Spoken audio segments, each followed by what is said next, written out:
So, good day everyone. My name is Charles Fullion.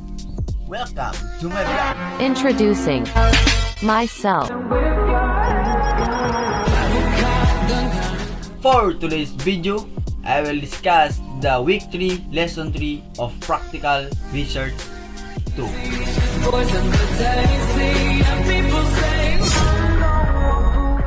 To know it? Ding! Ang bato! Darna! Research variables simply refers to a person, place, thing, or phenomenon that we are trying to measure in some way. Example of research variable: performance, bullying, study habits, etc. Three common types of variables. These are independent variable, dependent variable, and intervening variable. From the word itself, dependent variable is exactly stand alone and is not changed by the other variables you are trying to measure. Dependent variable is the variable that depends on other factors that are measured. It is the presumed effect. Intervening variables are hypothetical internal states that are used to explain relationship between observed variables. Identifying independent variable. 1. Social media use in mental health of student. The independent variable here is the social media use. The dependent variable is the mental health. The impact of student absenteeism on academic performance. The independent variable here is the student absenteeism.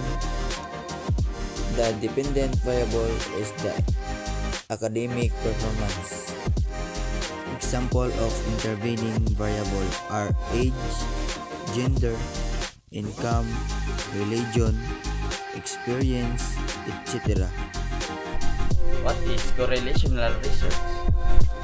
Correlational research designed investigate relationship between two variables without the researcher controlling any of them. It is non-experimental research. 3 types of correlational research. 1. Positive correlational research. 2. Negative correlational research. And 3. No correlational research. Positive correlation means Both variables change in the same direction. negative correlation means That the variable change is opposite directions. no correlation means There is no relationship between the variables. example of positive correlation. The longer your hair grows, the more shampoo you will need. The more money you save, the more financially secure you feel. Example of negative correlation. A student who has many absences has a decrease in grades. If a car decreases speed, travel time to a destination increases. That's it for today's video. See you next time. Tara!